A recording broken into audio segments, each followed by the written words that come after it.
આ છે નરેશભાઈ, જે ખેરાલુ ડેપોના કંડક્ટર છે અને મારા ખાસ મિત્ર છે, અને એ ખેરાલુ બસમાં કંડક્ટર છે અને એમના રૂટની માહિતી આપશે. સુરતથી કેટલા વાગે ઉપડે છે અને ખેરાલુથી કેટલા વાગે ઉપડે છે. નરેશભાઈ, આપણા પેસેન્જરો અને ફોલોવરોને કહો કે તમારી બસનો ટાઈમિંગ કહો તમે. ખેરાલુથી સુરત આવવા માટે 11 વાગે, વિસનગરથી 11:30, ગાંધીનગરથી 1 વાગે, અમદાવાદથી 2 વાગે, બરોડાથી 4:30, 8:30 સુરત. રિટર્નમાં ખેરાલુ જવા માટે સુરતથી સવારે 5:15, બરોડાથી 8:15, અમદાવાદ, ગાંધીનગર, વિસનગર, ખેરાલુ. અરે નરેશભાઈ, તમે આ બસ ચલાવો છો, ગુર્જર નગરી છે બરોબર, અને ખેરાલુથી સુરતનું ભાડું કેટલું છે?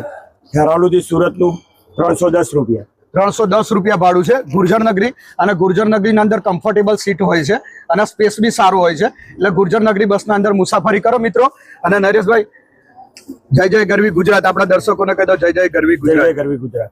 જય મહાદેવ.